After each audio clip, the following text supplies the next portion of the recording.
He founded a group of about 25 on one particular Discord group. They were mainly teenagers. He was trying to show them, look, this is what the US government does. This is how important it is. It wasn't getting through to him. So to big himself up, he started to post classified documents, allegedly, on this server. I mean, we saw these dramatic images of his arrest. Are we expecting the kind of court appearance to have the same drama surrounding it? Well, there'll be a lot of attention, Ruth, to this because it is headline news. So even if it's a relatively dry court session where you simply have Jack Teixeira entering a plea to what are going to be very serious charges, each document, the theft of each document, carries a possible 10-year prison sentence. I think it'll be fairly quick, straightforward. But no, even if you don't have high drama in the courtroom, it will continue to dominate the US news cycle today and probably through the weekend. In terms of motive, we've heard from people that know this 21-year-old saying that he's not an agent of a foreign state. He's not some sort of freedom of information fighter, like we saw with WikiLeaks. I mean, it does seem that he's a 21-year-old that was posting on online gaming message boards to get cool points from his mates. Yeah, Ruth, he was bigging himself up. What happened, to be very specific about it, is that he was going on a Discord server, and a lot of folks out there, especially the younger folks like my kids, know that you use Discord for chats, messaging, and to talk about things like video games. He founded a group of about 25 on one particular Discord group. They were mainly teenagers. He was trying to show them, look, this is what the US government does. This is how important it is. It wasn't getting through to him. So to big himself up, he started to post classified documents, allegedly, on this server.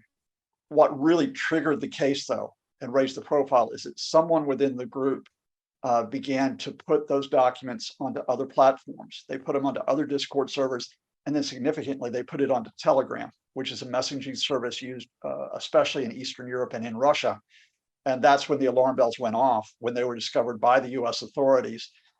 There's still questions about the process. The US authorities say they only saw the documents in early April, given that others saw those documents in early March, and given that the US has the National Security Agency to monitor electronic intelligence, including the internet. I think the government is playing its card close to its chest in terms of how long it had Jack Teixeira under watch and how it watched the spread of the documents and then planned to contain the damage. Well, I guess the big question here is why was this kid, this 21-year-old, yeah, he wore a uniform, but why was he in possession of them? Because my understanding is that he wasn't even part of any of the federal defense forces. He wasn't part of the army or the Air Force. He was a Massachusetts National Guardsman. He was part of a state rather than federal security force, if you like, and quite a low-ranking one at that. I guess the best way is to break it down in terms of what we know, what we don't know. You're absolutely right. He was part of the Massachusetts Air National Guard, which is a state service.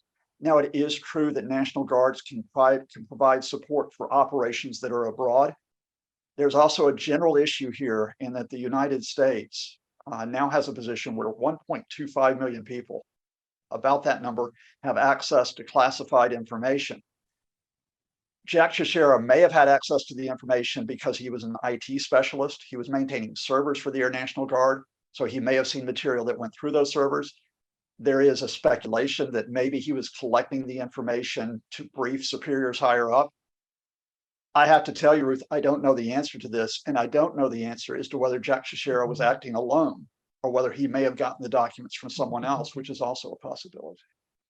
Well, there's huge implications from this case, not least what does this say about information security in the US and implications for allies of how much they choose to share with the US.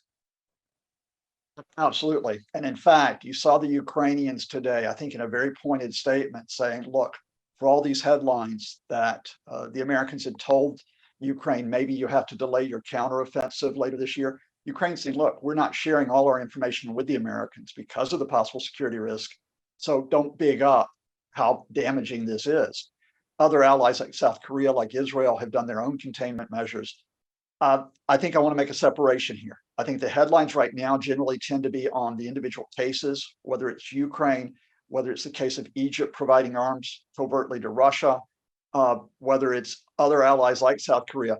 I think the individual cases will not be that important 2 to 3 months from now because events move on. And this was intelligence, which sort of was in real time and ended in early February. What is more significant is the question of the reliability of the system. And that is when you, and you know this from working in government, when you're a government, you cannot have people within the government and your allies thinking that you're unreliable in terms of protecting information. The Americans have gotten burned before. You mentioned WikiLeaks. There's also the Edward Snowden case with the secrets from the National Security Agency.